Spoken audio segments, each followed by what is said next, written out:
Adalah pertanyaan pertama saya tentang pedagogik. Mengapa siswa tunarungu minat belajarnya rendah? Siswa tunarungu kita ketahui kan memiliki hambatan di pendengaran, sehingga mereka itu memiliki kosakata yang kurang rendah. Jadi menurut saya dari kurangnya kosakata yang dimiliki juga berimbas pada minat belajarnya pun berkurang, karena mungkin merasa kesal gitu, apa yang dibilang oleh guru itu tidak tahu, tidak nyambung, jadi lama-lama capek sendiri kan.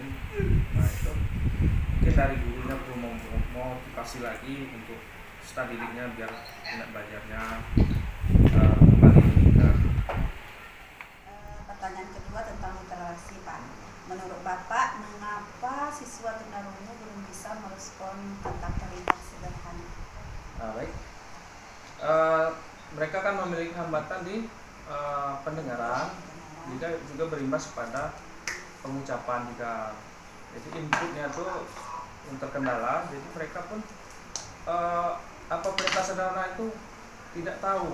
Jadi makanya untuk merespon kata perintah sederhana itu pun masih bingung. Jadi itulah perlunya ditekankan belajar di program khusus, diulang-ulang lagi juga di rumah untuk merespon kata perintah sederhana ini. Tiganya tentang numerasi.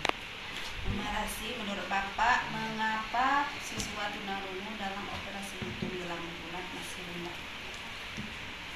Ya, siswa tunarungu kan kosakatanya juga kurang, jadi apa yang penjelasan guru itu juga susah menangkap, jadi berimbas juga pada numerasi, jadi perhitungan bilangan bulat pun juga terkendala. Jadi karena penjelasan dari guru juga mereka sulit untuk menangkapnya. Terus juga ada juga sebagian anak tunarungu itu juga intelektualnya juga rendah, jadi sulit. Memang butuh pembelajaran khusus gitu, diulang-ulang lagi lah di rumah. Untuk yang keempat, proses Bapak.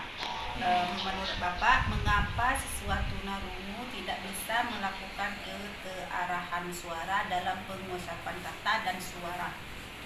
Ya, menurut saya itu kembali lagi, selain dari input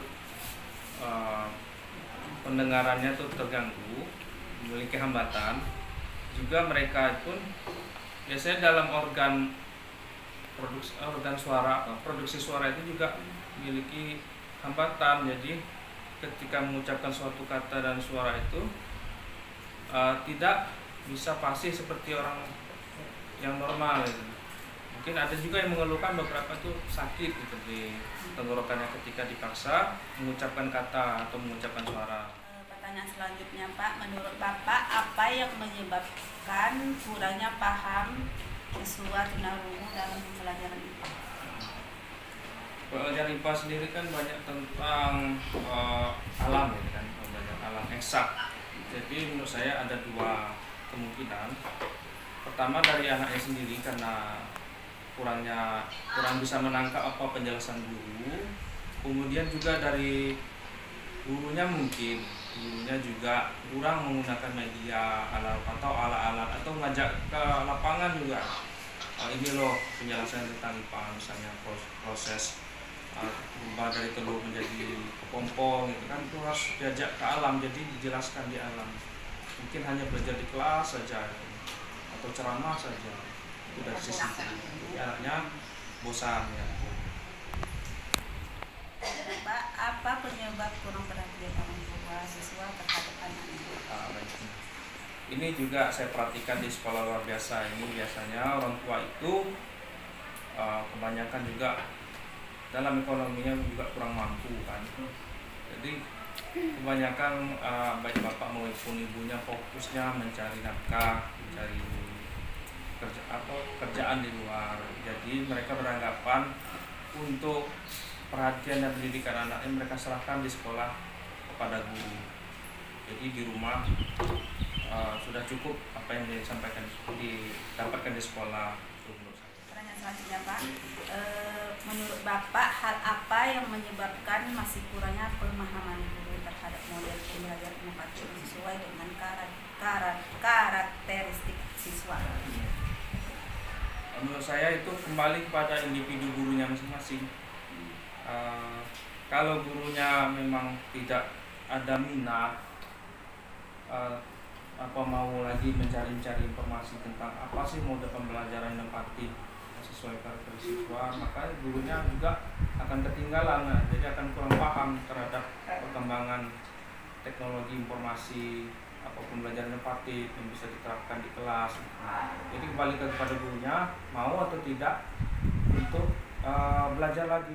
Pertanyaan selanjutnya tentang apa yang menyebabkan pemahaman guru terhadap materi HOTS untuk siswa berkebutuhan. Ya, menurut saya materi HOTS, Higher Order Thinking Skill, itu saya sulit kalau mau diterapkan di sekolah luar biasa, karena mayoritas anak kita itu memiliki hambatan, baik hambatan intelektual maupun hambatan dari pendengaran, sehingga mereka aja dalam belajar kesulitan, apalagi kalau diberikan pembelajaran tingkat tinggi nanti sulit menurut saya. Jadi pun dari guru pun juga kurang berminat untuk menerapkan materi HOTS pada siswa, karena melihat mempertimbangkan kondisi hambatan anak kita. Bapak, ini pertanyaan yang terakhir. Menurut Bapak, mengapa guru kurang memanfaatkan teknologi dalam pembelajaran? Baik. Guru kurang memanfaatkan teknologi dalam pembelajaran itu kembali kepada individu gurunya sendiri kan. Ada gurunya kurang termotivasi atau kurang minat, kurang mau untuk menggali informasi apa yang sih terbaru perkembangan zaman juga. Kemudian juga mungkin dari sekolah atau dari kepala sekolah kurang menekankan untuk atau memberikan pelatihan-pelatihan gitu ya tentang perkembangan teknologi dalam pembelajaran, sehingga guru pun juga nggak ada kepikiran ke sana untuk belajar lagi tentang memanfaatkan teknologi dalam pembelajaran.